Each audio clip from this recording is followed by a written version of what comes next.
I got to see them play. Yeah. Definitely Alicia. I didn't get to see Carl's whole game, but I got to see Alicia recently. Wow. She's doing a great job out there. I told her that. Absolutely, man. So it's great stuff to see that. Yeah, man.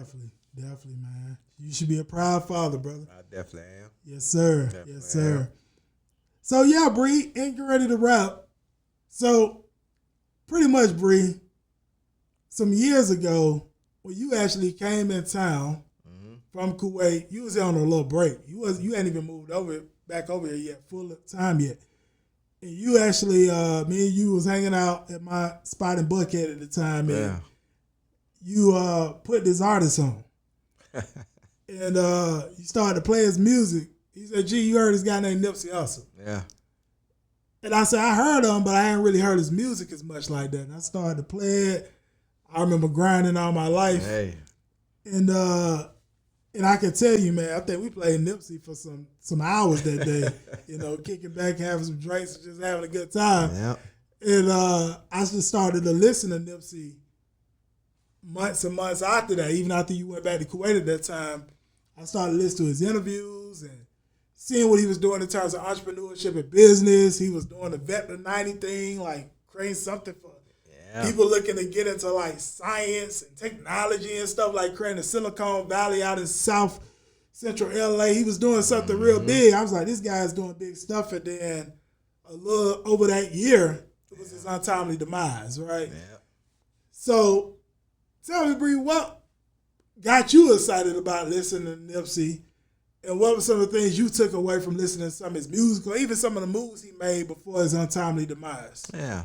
So I kind of got put onto Nipsey while I was over there in Kuwait. Yeah. And like I said, my mind state was changing.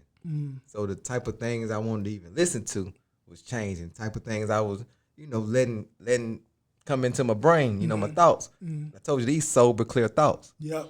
So, to me, guys like Nipsey, to me, he was a great artist. And to me, a genuine person. Yeah. You know what I mean? Everybody had their ups and downs and their bumps and bruises. Right. We not perfect. Exactly. But for the overall mission, what that man was trying to do was big. Yeah. And then with, to me, with you, how you move. Yeah.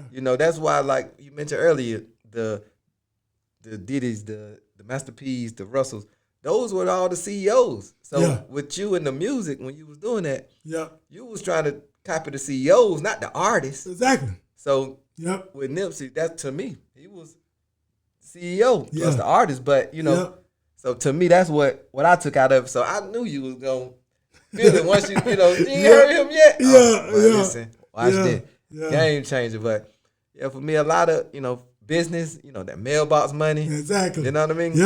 Yep. So a lot of stuff that he just speak on, it was, that's like our peer. Right. Around our same exactly, age. Same age, exactly. So, to see somebody that's our age, down there with the same mind state we're looking at, elevation, growth, things like that. Yeah.